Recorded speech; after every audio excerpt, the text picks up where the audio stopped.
Spoilers ahead. Watch out, and take care. The movie begins with Je-hoon and Jae-hong picking up their friend Jun-sok, who has just been released from prison after serving a 3-year sentence for a robbery they all committed. Only Jun-sok got caught, and now they have just $2,000 left from their stolen money, which surprises Jun-sok. While in prison, he heard about an island, similar to Hawaii, where he could escape if he had $200,000. This island represents a dream influenced by his mother's wish for him to live a peaceful life. Now, this dream seems impossible.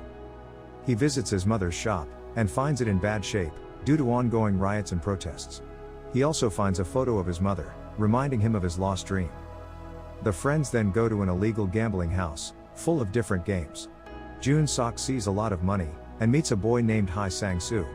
Sang-soo had borrowed $10,000 from Jun-sok, but the riots have made it impossible for him to repay. Realizing this, Jun-sok proposes that Sang-soo help them rob the gambling house, where he works. He reluctantly agrees, but Je-hoon disagrees with the plan. He thinks robbing the gambling house could be very dangerous, because it's connected to gangsters. He suggests robbing a bank instead, thinking it would be safer. Jae-hong argues that a bank robbery would attract police attention, while the gambling house money would be untraceable. Je-hoon still remains unconvinced. Jae-hong then reminds Je-hoon that Jun-sok took the fall for their crime 3 years ago, to protect them both. They owe him for his sacrifice, and this convinces Je-hoon to agree to the plan. They start planning the heist, scouting the gambling house. They take pictures to check the security cameras, and figure out how long it would take for the guards to respond to an alarm. After careful calculation, they realize they have only a 5-minute window to get in, steal the money, and escape. Jun-sok suggests not using the main entrance, as would be expected. Instead, they decide to enter from the roof, which would be less anticipated. To prepare, they need a lot of firearms. Jun-sok visits Bong-sik, a supplier, and buys a significant arsenal, without revealing their target. One night, the three begin their daring heist, descending onto the gambling house from the roof. Initially, Jun-sok is scared, but he quickly gains his composure, and storms into the building, overpowering everyone inside. Jun-sok confronts a girl, holding her at gunpoint, and ordering her to fill a bag with money. In her panic, she triggers the alarm, leaving them with limited time to complete the heist, and escape. After successfully grabbing the money, the four make their getaway. However, goons arrive at the scene, and spot them on the rooftop. In a desperate bid to escape, they manage to evade the pursuers, and flee through an alternate route. Reaching their car and gaining some distance, they take a moment to regroup.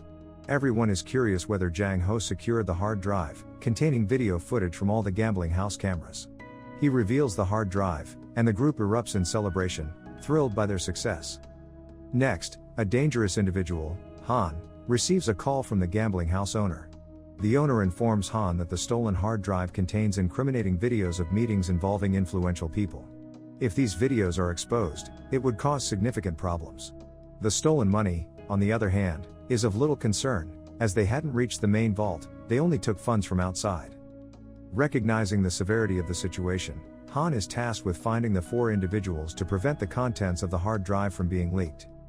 Later, Jun-sok gives his share of the stolen money to Sang-soo, and invites him to join them.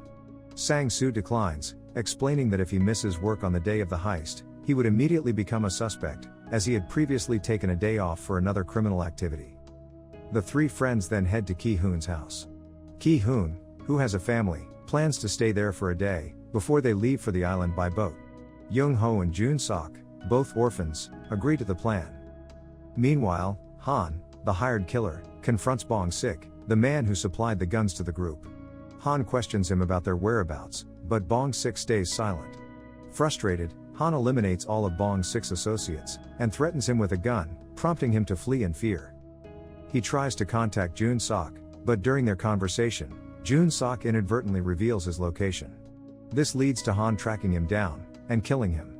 Sensing danger, Jun-sok becomes suspicious, and decides to move to a hotel with his friends, for safety.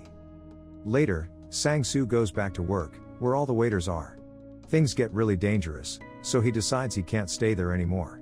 He pretends to go to the restroom, and runs away quickly. He goes to get his money from a store. But then Han shows up, and shoots him right away. Meanwhile, Jun-sok has a bad dream about Sang-soo's death, while he's at the hotel. This dream upsets him a lot. Later, He tries to call Sang-soo, but the phone rings in front of him, even though Sang-soo isn't there. This freaks him out. He goes back to his room, and decides to leave with his friend. They put on bulletproof jackets in their cars, afraid for their lives. As they try to escape, their car has a problem, maybe someone messed with it. They leave the broken car, and get into another one. They start the new car quickly and keep going. But then Han finds them, and starts shooting at their cars. Jae-hong gets hit in the shoulder by a bullet. Their car crashes into another one, causing chaos. Han gets to Jun-sok's car, and takes him out, who is terrified as Han points a gun at him. Han sees how scared Jun-sok is, and gives him 5 minutes to run away. Jun-sok drives to the hospital, where Jae-hong is surgery. Now they're in a different city, and think they're safe from Han. They plan to leave the next day. But at night, Jun-sok sees that Han has found them. He wakes up his friends, and they try to escape again. Han shoots at them, but they barely get away and reach their car, and Han keeps chasing them. They escape in a car that belongs to a police officer, but they keep driving it. Jun-sok calls Han, and offers to give back the stolen money, saying he's a cop. But Han refuses, determined to catch them, no matter what. Jun-sok realizes asking the police for help won't work, so they keep running. Eventually, they find an empty apartment.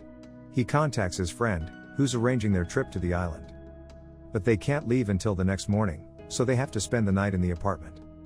Bong-soo, Bong-sik's brother, wants revenge for his brother's death.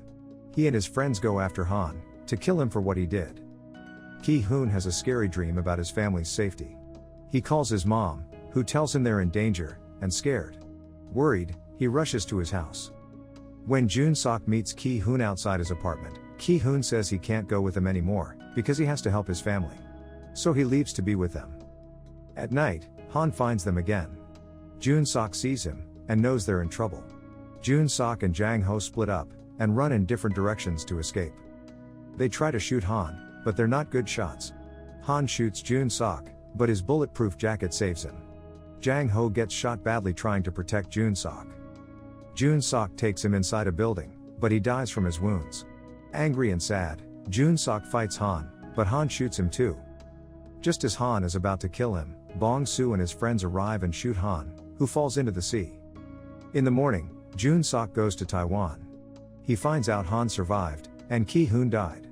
He realizes he can't run forever, so he trains himself, and decides to go back to South Korea to face Han. The end. Thank you for watching. Subscribe if you'd like to see more videos like this. Turn on the notifications, and leave a like to help the channel out.